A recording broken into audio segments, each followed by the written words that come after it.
साधारण 100 वर्ष जुन्या इंग्रजकालीन पुलाजवळ नदीच्या किनारी वसलेलं एक छोटं महादेवाचं मंदिर, हेच आहे दारणेश्वर.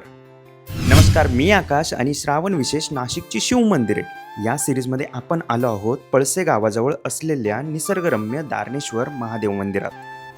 हे मंदिर नाशिक रोड रेल्वे स्टेशनपासून साधारण 3 ते 4 किलोमीटर अंतरावर आहे. गावाच्या अलीकडेच फुलेनगरमधून पुढे गेलं की मोठं प्रवेशद्वार दिसतं आणि मंदिर अगदी काही पावलांवर.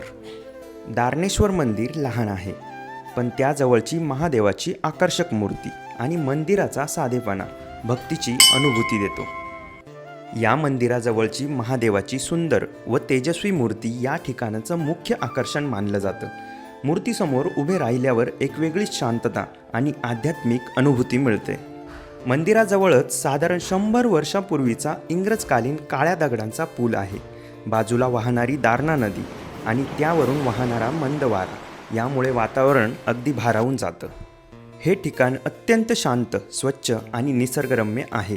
इथे आल्यावर मन शांत होतं आणि एक वेगळीच सकारात्मक ऊर्जा मिळते. जर तुम्हाला शहराजवळचं एखादं शांत आणि आध्यात्मिक ठिकाण हवं असेल तर दारणेश्वर महादेव मंदिर एकदम योग्य ठिकाण आहे. एकदा नक्की भेट द्या.